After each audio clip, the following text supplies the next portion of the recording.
सबसे पहले हम एक बात करते हैं यहाँ पे आपके पास रिस्पायरेटरी ट्रैक, क्या बोला रिस्पायरेटरी ट्रैक, पहला पॉइंट वो ट्रैक जिसके ऊपर एयर मूव करेगी, क्लियर बात करें। रिस्पायरेटरी ट्रैक के दो हिस्से, एक को बोला अपर रिस्पायरेटरी ट्रैक, दूसरे को बोला लोअर रिस्पायरेटरी ट्रैक। याद रखना बहुत सारे टीचर आपके पास लिखते हैं क्योंकि किसी एक बुक में लिखा हुआ है, लेकिन एमसीक्यूज गलत होगा। मैं इनको बताते वक्त कहता हूँ nose and pharynx are part of upper respiratory tract. उसके बाद सरने का लैरिंग्स, ट्रेकिया, ब्रोंकस, ब्रोंकस के बाद bronchial and lungs all are the part of lower respiratory tract. समझ रही बात है। उसके बाद सरने का नाक की बात करो, नाक ओनली एक्सटर्नली विजिबल पार्ट है रिस्पायरेटरी सिस्टम का, जो एक्सटर्नल एनवायरमेंट को, रिस्पायरेशन नहीं बोला, जो एक्सटर्नल एनवायरमेंट को किसके साथ लिंक करेगा, इंटरनल एनवायरमेंट। सरने का ओनली विजिबल पार्ट है। अगर नाक की बात करो, नाक के दो रीजन आ गए, जो इसका एंटीरियर रीजन है वो कार्टिलेजिनियस है, और जो इसका पोस्टीरियर रीजन है वो बोन है। कार्टिलेज में आयोलीन कार्टिलेज, बोन में एडमाइड बोन। अगर एडमाइड बोन का ऑप्शन ना हो तो मोमर बोन याद रखिए, कौन सी बोन याद रखिए, मोमर। उसके बाद सरने का, इसके बाद इसके अंदर जो कैविटी होती है, back cavity is called nasal cavity. Nasal cavity का इंटीरियर पार्ट क्या कहलाता है, वेस्टिब्यूल। यहाँ पे छोटी सी ओपनिंग होती है जिसे नेयर्स कहते हैं या नॉस्ट्रल्स कहते हैं। एक पैर एक्सटर्नल नॉस्ट्रल्स का, एक पैर इंटरनल नॉस्ट्रल्स का।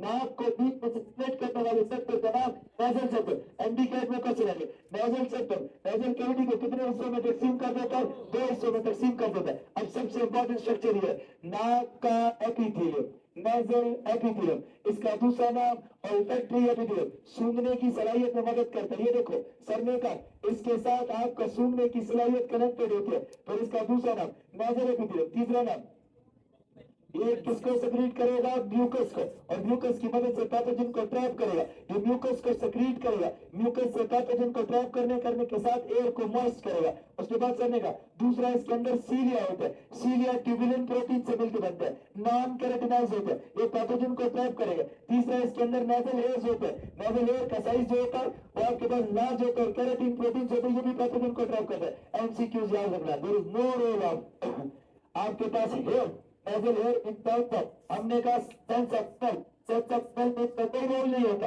उसके बाद कैपिलरीज है, कैपिलरीज आपके पास एयर का टेम्परेचर, गौर से सुना, जो कैपिलरीज होती है, कैपिलरीज एयर का टेम्परेचर कम करती है या ज्यादा करती है, ज्यादा करती है। कितने सेंटीग्रेड पे लेके जाती है, 30 सेंटीग्रेड। क्लियर बात करिए। उसके बाद समझ होगा नेक्स्ट पॉइंट पर हमने बोला आपके पास pharynx is a cone shape structure, ये डुअल ऑर्गन है, रेस्पिरेटरी सिस्टम का हिस्सा भी है, डाइजेस्टिव सिस्टम का हिस्सा भी है। इसका ओरिजिन कहां से, C1 से कहां तक जाती है, C6। C1 का मतलब सर्विकल वर्टिब्रा नंबर 1 और C6 का मतलब सर्विकल वर्टिब्रा नंबर 6।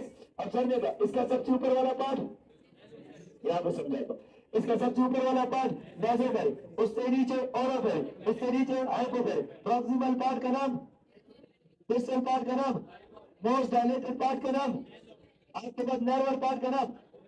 ये नाजोफेरिंक्स किसके नीचे मौजूद है, स्कल के, और सात प्लेट तक आता है। उसके बाद ओरल कैविटी के पीछे वाले को क्या बोला, ओरोफेरिंक्स, और उसके बाद क्या क्या हाइपोफेरिंक्स। हाइपोफेरिंक्स के बाद सर एक और बात करते हैं, सर कहते हैं लैरिंक्स की। लैरिंक्स एक साउंड बॉक्स है जो वेंट्रल साइड पे मौजूद होता है, और इसके अंदर आपके पास जो वोकल कॉर्ड होते हैं ये म्यूकस मेम्ब्रेन की स्ट्रेचिंग से बनते हैं। इसके अंदर 9 कार्टिलेजेस होते हैं, और 9 में से 8 जो होते हैं वो आपके पास क्या होते हैं, आयोलीन और नोवा। आपके पास इलास्टिक कार्टिलेज किससे मिलकर बनता है, आपके पास नोवा इलास्टिक होता है, और वो कौन सा वाला होता है, एपिग्लॉटिस। दोबारा बताता हूँ, वॉइस बॉक्स के अंदर आपके पास होते हैं वोकल कॉर्ड, और ये वोकल कॉर्ड म्यूकस मेम्ब्रेन की स्ट्रेचिंग से बनते हैं। क्लियर बात की नहीं।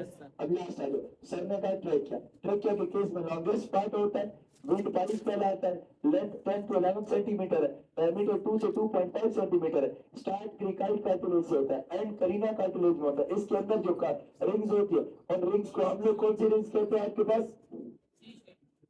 सी shape cartilaginous ring, ventral side से कनेक्टेड है और डॉर्सल साइड से इंटरकनेक्टेड नहीं है, डॉर्सल साइड से स्पेस है। और ये किसको मेंटेन करते हैं बच्चा, प्रेशर को। मुझे बताओ समझ आई बात की नहीं है, यहाँ तक क्लियर होगा।